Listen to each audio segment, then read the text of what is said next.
ఇదిలో ప్రశాంతాత్మ విగద బీహి, ఇది మన ఆ భయంలోని మన మనసుని ఫ్రీ చేసుకోలే. ఆ வருங்காலம் பற்றிய ఏవిధ ఎన్నాలోని మన మనసు మార్చుకోకుండా చూసుకోలే. అదే ఈ విగద బీహి అనేదిలో చెప్పారు. బీహి అంటే భయం, అచ్చం అనేది. ఆ అచ్చం మనకు లేకుండా చూసుకోలే. அடுத்தது వచ్చి బ్రహ్మచారి వృతే స్థిత. బ్రహ్మచారి అంటే మనకు తెలుసును బ్రహ్మచర్యం. అదావదు ఈ గృహ ఆశ్రమాలలో మన ఏం చూస్తాము, బ్రహ్మచారి అనగా గృహస్థన్, అనగా వానప్రస్థం, అనగా సన్యాసి. అదే ఆ ఆర్డర్. బ్రహ్మచారి అనేప్పుడు వాళ్ళు ఏం చేస్తారు, ఆ చదువు కోసమేని వాళ్ళ లైఫ్ ని ఇచ్చేది. ఆ టయాలో గురుకుల వాసం ముందరంతని ఆ టయాలో ఏం చేస్తారు అంటే వాళ్ళకి ఈ మూడే ఉరవులే. అదావదు ఈ శాస్త్రం అనగా గురు కడవుల్, దేవుడు పైగా అనగా దేవుడు అనేప్పుడు మొదటి రిలేషన్షిప్ ఉరవు అనేది దేవుడితోనే వాళ్ళకు ఉండాలి. అనగా గురువుతో ఉండాలి, అనగా ఈ శాస్త్రాలు ఉండాలి. ఈ మూడు ఉరవు తవిర ఈ బ్రహ్మచారికి వేరే దెల్లోని ఉరవు ఉండాల్సిన అవసరం లేదు. అదే ఇక్కడ బ్రహ్మచారి వ్రత అనేది. అదాదు ఆ వ్రతం అనేప్పటికి ఒక చదువు మన చదువుతా ఉన్నప్పటికీ ఆ చదివే కాలాలో ఇది తవిర వేరే దేనికి ముఖ్యత్వం ఇయ్యకూడదు అనేదే. ఆ టయాలో சில டிசிப்ளின்ஸ் ஒழுக்க முறையில ఇటంతా ఉండాలే అటనేసి ఒழுக்க మురైలు చెప్పిండ్రు. బ్రహ్మచారి అనే ఆ స్టేజ్ లో, ఆ నిలైలో, ఆ ఆశ్రమ నిలైలో ఇట్టనే ఉండాలే అటనేసి சில విధిముறைகள்తా చెప్పిండ్రు. అట్ట మరి అదాదు గురువు సేవ చేసేది, అనగా బిచ్చెత్తి తినేది వేరే. అదావదు அதாவது போகாலோ நின்ற வாழ்க்கைని వద్ద ఎలిమైగా పెట్టుకోలే. భోగ విషయాలు ఎదినేని వాండు వచ్చి వాండు வாழ்க்கைలో ఉండకూడదు.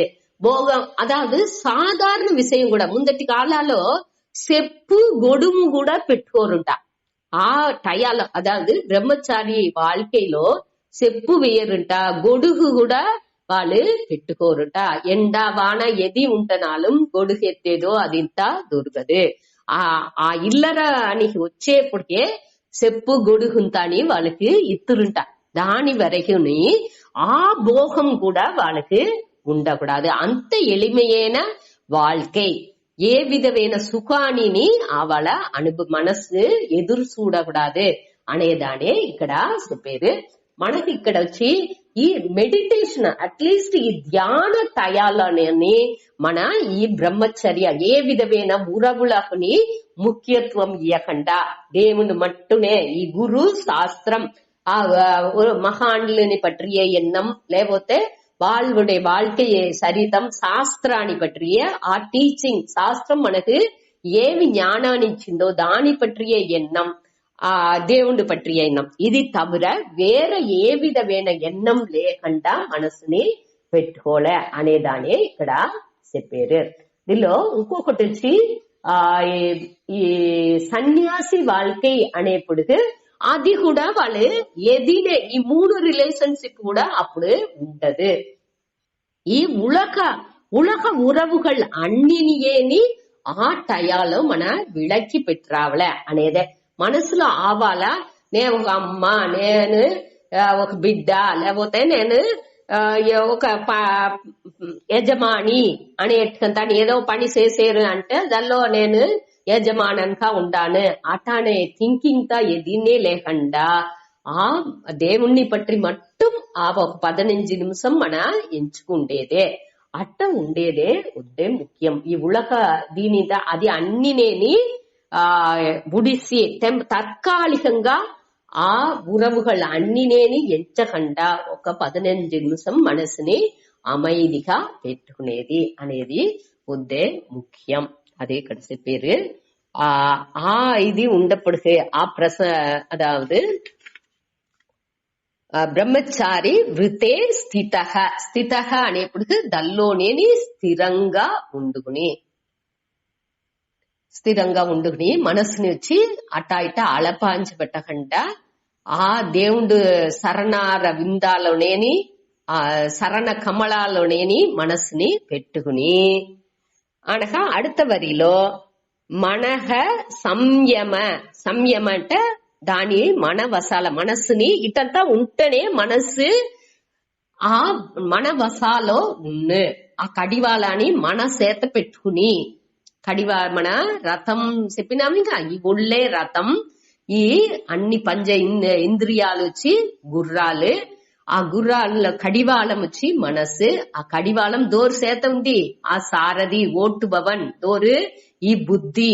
ఆ బుద్ధినుடைய చేత ఆ కడివాళాన్ని పట్టుకున్నాడు. ఈ మనసుని ఆ బుద్ధి పట్టుకుంది. అదే ఇక్కడ ఆ కట్టుపడితే తన వసాల పెట్టుకుని ఆ కడివాళాన్ని తన వసాల బుద్ధి పెట్టుకుంది. ఆ బుద్ధి ఏం చేయాలప్పుడు మచ్చిత్తహ. మచ్చిత్తహ అంటే ఈ చిత్తం అనేది ఇక్కడ మనస్సు అటానిసి అర్థం. ఈ మనస్సుని ఎట్ట పెట్టుకోలే ఆ మచ్చిత్తహ అనేప్పటికి ఆ దేవుడితోనే పెట్టుకోలే. ఆ மத்த అనేప్పటికి தன்னிடத்திலேயே నాతోనే అటానిసి ఎన్నిడத்திலேயே మనదై వైత్ అటానిసి. ఎన్నిడத்திலே అంటే ఇక్కడ భగవాన్ చెప్పుతా ఉండారు, కృష్ణుడు చెప్పుతా ఉండారు. అక్కడ దేవుడు బైగనే అటానిసి అర్థం. ఇక్కడ వచ్చి ఇంకొకటి మన ఏం పెట్టుకోలే. ఇప్పుడు మనసు వచ్చి ఈ దేవుడు మొదట వచ్చి ద్వైతంగా మన ఎంచేప్పుడు, అదావదు దేవుడు వేరే నేను వేరే ఉత్తమ మణి, అదావదు క్లీనా దీని పట్టింత క్లీనా తెలిసిన వాండుగా ఉండప్పటికి, ఈ జ్ఞానాన్ని క్లియరా పురించిన వాండుగా ఉండప్పటికి వాండు ఏం చేసేది అంటే వాండు వచ్చి ఈ జ్ఞానాన్ని ఆత్మ జ్ఞానాన్ని క్లియరా పురించిన వాండుగా ఉండప్పటికి వాండు వచ్చి దేవుడు వేరే నే వేరే అని వాండు ఎంచండు. అటా అనేప్పుడు చిత్తహ అనేప్పుడు ఆ ఆత్మగానే ఆ బ్రహ్మంగానే నే ఉంటాను అట అనిసి ఎంచేవాండుగా ఉన్నది. అదే ఇది వాండు ద్వైతంగా ఎంచేప్పుడు నే వేరే దేవుడు వేరేని వాండు ఎంచేప్పుడు ఆ దోర్ని ఇష్ట దేవుడుగా ఎంచేండో, శివన్యో కృష్ణరో దోర్ని దేవుడుగా ఎంచేండో వాళ్ళని మనసులో పెట్టుకుని అనేసి అర్థం. అనగా మధ్యమ లెవెల్లో ఉండే వాళ్ళు ఏం చేస్తారంటే అన్ని కానీ అన్ని దేవుడే అట అనేసి ఎంచేవాళ్ళు. ఏ దేవుణ్ణి ఏ కృష్ణుని నేను మనసులో ఇష్ట దేవుడుగా ఎంచేనో ఆ దేవుడే అందరు గాని ఉన్నాడు అట అనేసి ఎంచేవాళ్ళు వచ్చి మధ్యమ అధికారులు. అదావదు మనస్సుని వచ్చి మూడు విధంగా చెప్పారు. మూడు టైప్ ఆఫ్ మనుషులు వకైలుగా చెప్పారు. ఒక్కరు వచ్చి ఏమెంచారు దేవుణ్ణి తనకు వేరుగా ఎంచేవాళ్ళు. అట్ట వాళ్ళు ఏమెంచారు మచ్చిత్తహ అనేప్పుడు ఆ దేవుని తనిగా కృష్ణర్ రామర్ అట అనేసి దోర్ని ఇష్ట దేవతగా ఎంచారో వాళ్ళని మనసులో మచ్చిత్తహ అనేప్పుడు వాళ్ళలో మనసుని పెట్టుకుంటున్నారు. అదే ఇది అதாவது విశిష్టాద్వైతం చెప్తారు. ఇక వాళ్ళు ఎట్టా ఇచ్చారంటే ఆ ఈ ధ్యాన అதாவது వాళ్ళు పుట్టి ఈ స్థితి కాలాలో ఈ పడైపు నడుచుకుంటా ఉండే కాలాలో ఆ దేవుడు ఏ దేవుణ్ణి నేను ఇష్ట దేవతగా ఎంచేనో ఆ దేవుడే అన్ని కాని ఉండారు అట అనేసి వాళ్ళు ఎంచారు.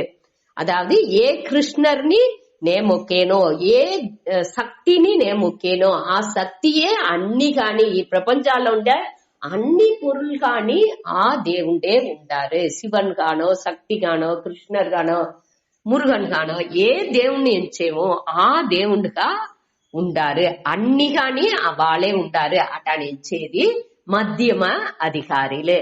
ఉత్తమ అధికారి జ్ఞానిలుగా ఉండే వాళ్ళు ఏమించుతారు ఏదిగా నే ఆ బ్రహ్మంగానే నే ఉండాను అన్ని కాని ఆ క్రియేషన్ పడైపు గాని అన్ని కాని అన్ని దేవుడుగా అన్ని విధంగాని ఏం ప్రపంచాల్లో ఎన్ని విధాలు ఉందో అన్ని కాని ఆ పరంపొరులుగా నేనే ఉండాను తణించేది. నేనే అనేప్పటికి ఈ ఒళ్ళు లేదు, ఈ మనసు, ఈ పరంపొరులుగా ఉండే అధిష్టానంగా, అన్నికి అధిష్టానంగా ఉండే ఆ విషయం, అన్నికి అధిష్టానంగా ఉండేది అనేదాన్ని మన పురించుకోలే.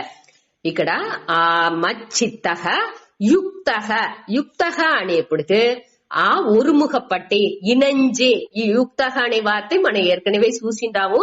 అన్ని ఆ పరంపొరులతోనే ఇనంజి ఆసీత అంటే అమర్నిర్పారు, ఆ ధ్యానాలో కూకుండాలే. ఆసీత అంటే కూండాలే అని అర్థం. మత్పరహ అంటే ఆ దేవుణ్ణి குறிக்கோள், மேலான குறிக்கோள் காணி ఎంచుకుని, అదావదు దోర్ని మన ధ్యానాలో ఎంచేమో, ఏ ఇష్ట దేవతని మన మనసులో పెట్టుకుంటామో, మచ్చిత్త అనేప్పుడు దోర్ని మనసులో పెట్టుకుంటామో వాళ్ళే నా ఉయర్ந்த లక్ష్యం, నే అడంజాల్సిన గోల్ అనేదిని వాండే. దోర్తోండి నేను పుట్టినానో, నేను వాండునే పోయి అడంజబోయ్యాను, కడయిస్టో వాణ్ణే పోయి అడంజబోయ్యాను అనేదిని, ఆ గోల్ కాని ఉయర్ந்த లక్ష్యం గాని వాణ్ణే ఎంచుకుని వాండు కూకుండాలే అనేదే ఈ శ్లోకాలో చెప్పేది.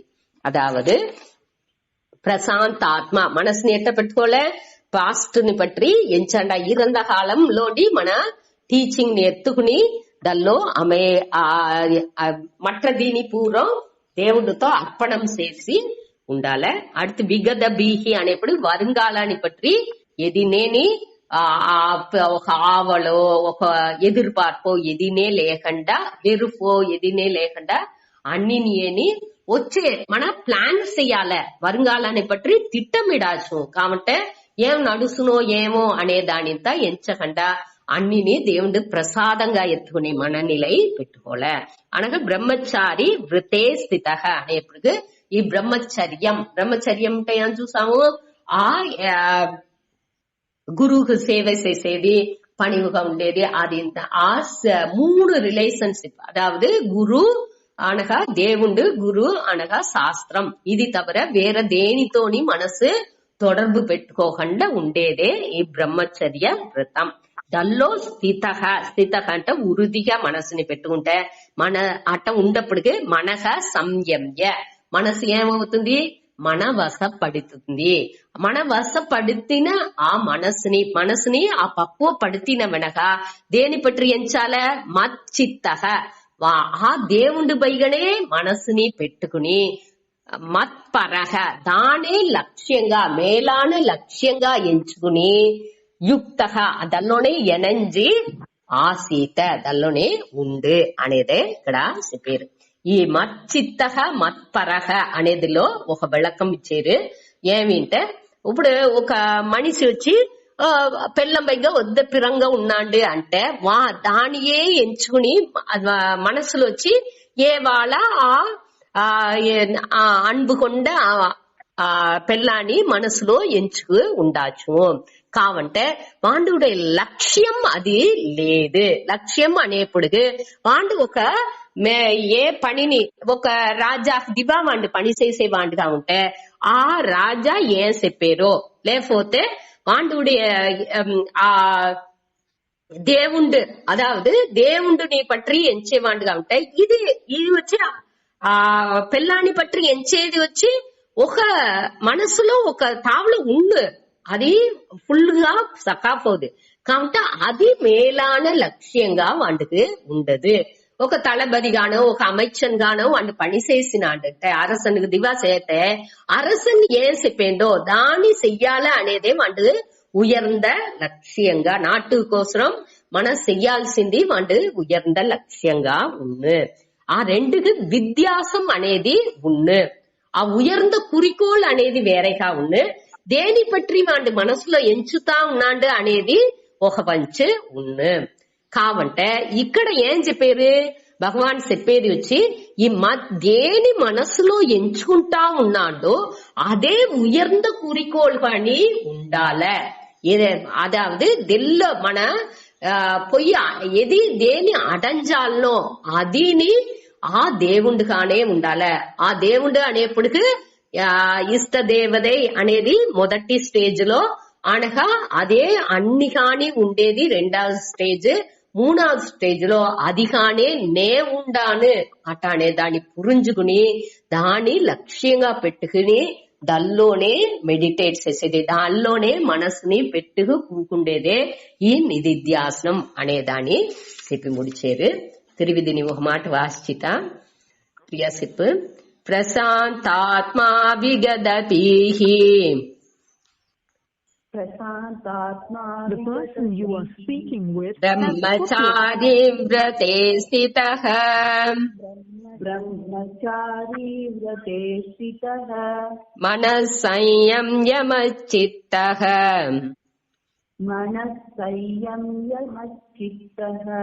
యుక్త ఆసీత మత్పరః. సేరి ఒక మాట చెప్పితా.